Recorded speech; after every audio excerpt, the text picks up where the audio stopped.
A few moments later.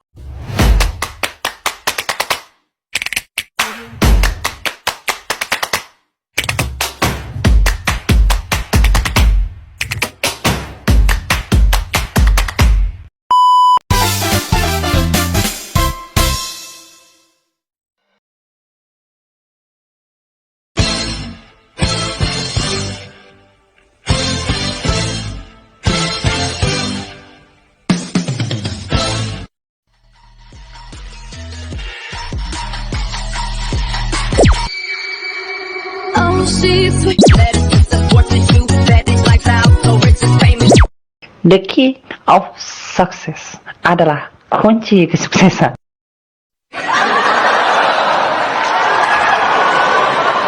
Sahabat super, kejarlah mimpi Anda mulai dari sekarang, karena hidup Anda di tangan Anda. Hidup berawal dari mimpi. Itu. Bagaimana? Apakah Anda sudah merasa bersemangat?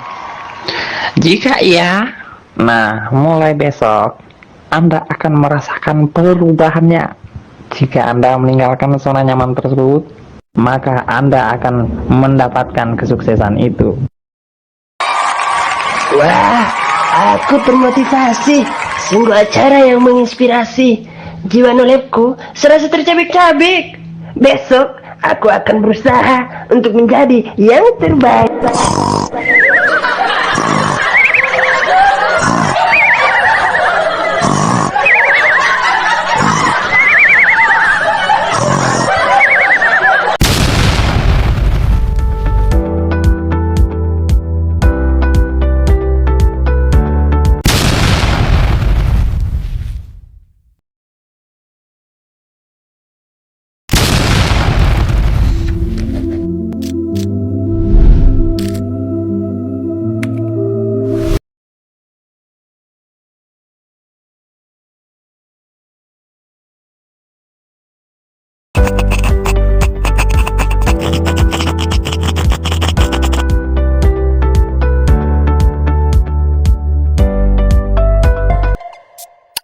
Definisi dan cara pengukuran pengangguran.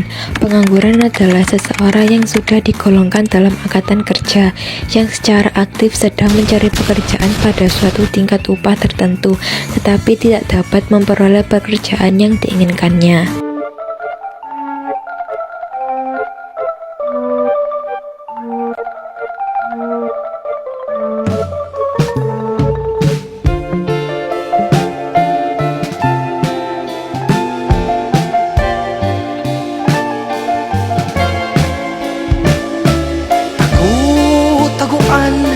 Bilang ng mga buwan, bumangon ka na riyan, kumakalam ng mga tiyan.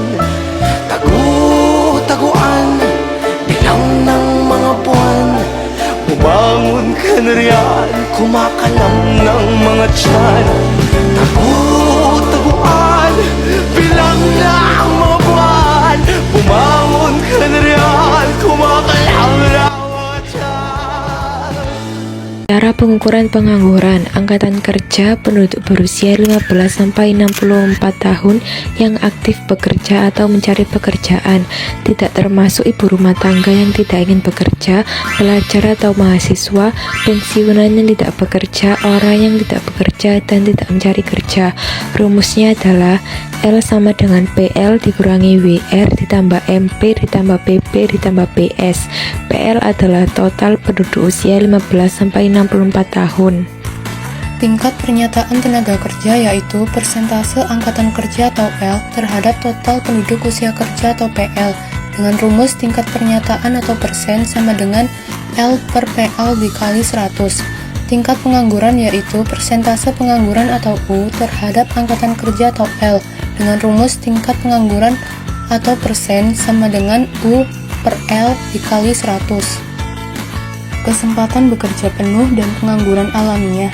Kesempatan kerja penuh adalah keadaan di mana di sekitar 95% dari angkatan kerja dalam suatu waktu tertentu sepenuhnya bekerja.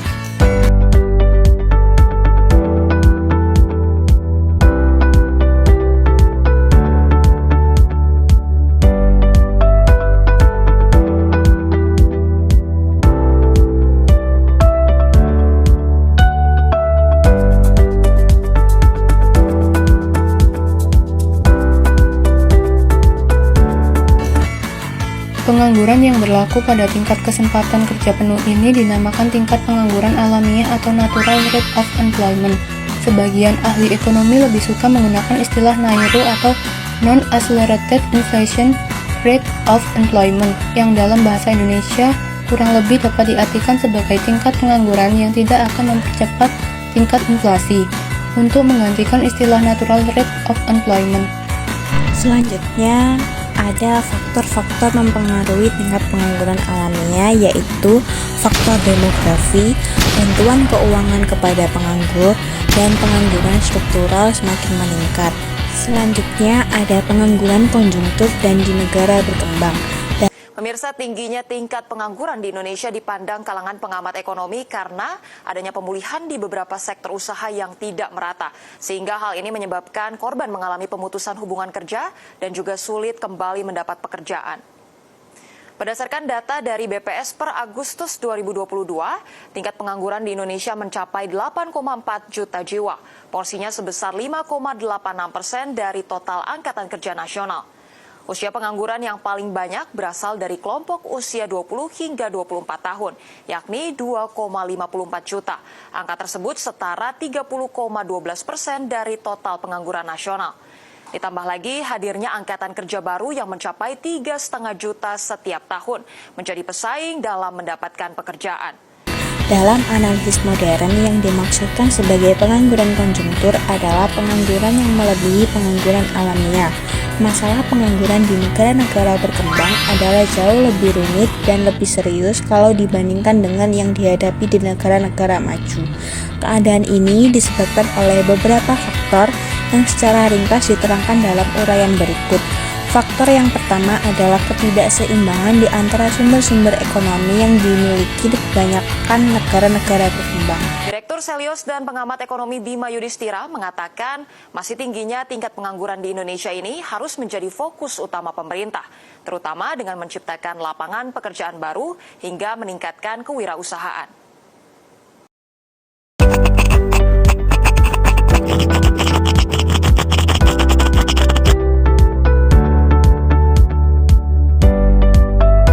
Ada dua faktor yang menimbulkan inflasi. Yang pertama, inflasi sebagai akibat perubahan permintaan agregat. Dalam membicarakan persoalan inflasi yang disebabkan oleh perubahan permintaan agregat akan diperhatikan masing-masing keadaan berikut. Yang pertama, perubahan permintaan agregat yang disebabkan oleh perubahan penawaran uang. Dan yang kedua, perubahan permintaan agregat yang disebabkan oleh perubahan di sektor real. Dan selanjutnya yang kedua yaitu inflasi sebagai akibat perubahan penawaran agregat. Inflasi yang disebabkan oleh perubahan penawaran agregat dinamakan juga sebagai inflasi desakan biaya atau cost push inflation. Berlakunya kenaikan biaya produksi yang menyeluruh tersebut dapat bersumber dari faktor intern dan faktor eksternal. Yang pertama ada faktor internal, yaitu sebagai akibat dari perubahan-perubahan di dalam negeri dapat dibedakan kepada 3 faktor. Yang pertama, kenaikan upah tenaga kerja. Yang kedua, kecenderungan meningkatkan keuntungan dan harga bahan mentah yang semakin meningkat. Dan yang kedua ada faktor eksternal, yaitu faktor yang disebabkan oleh sektor luar negeri. Dapat bersumber dari kenaikan harga barang di luar negeri atau masalah ketidakseimbangan dalam neraca pembayaran.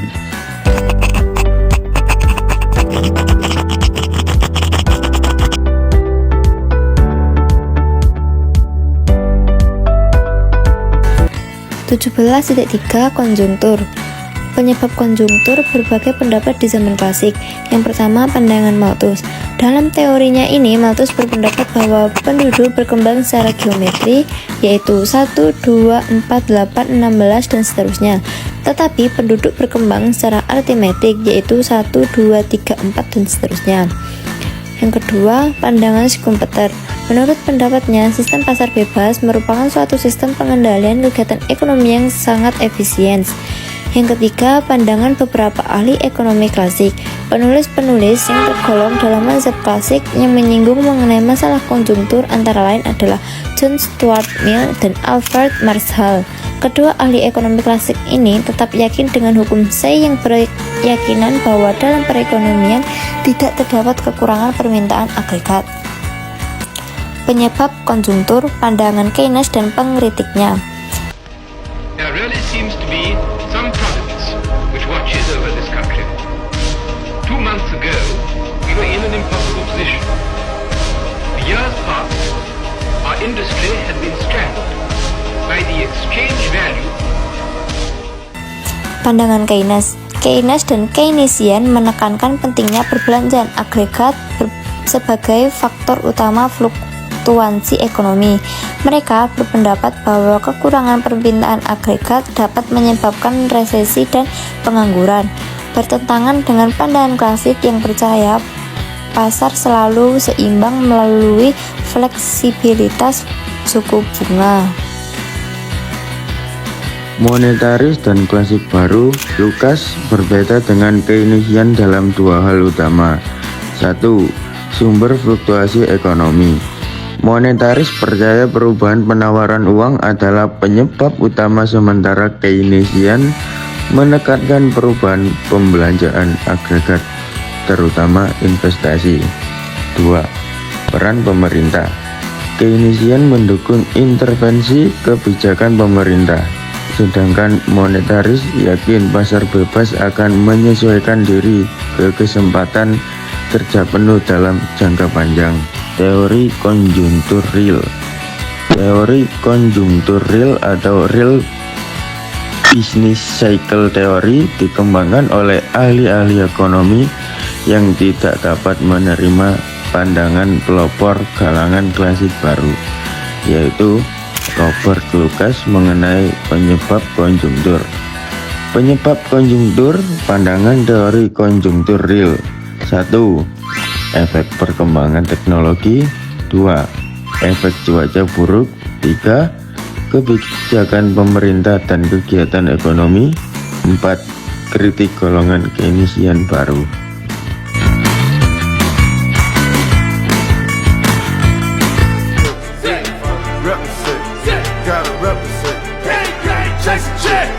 Never chase a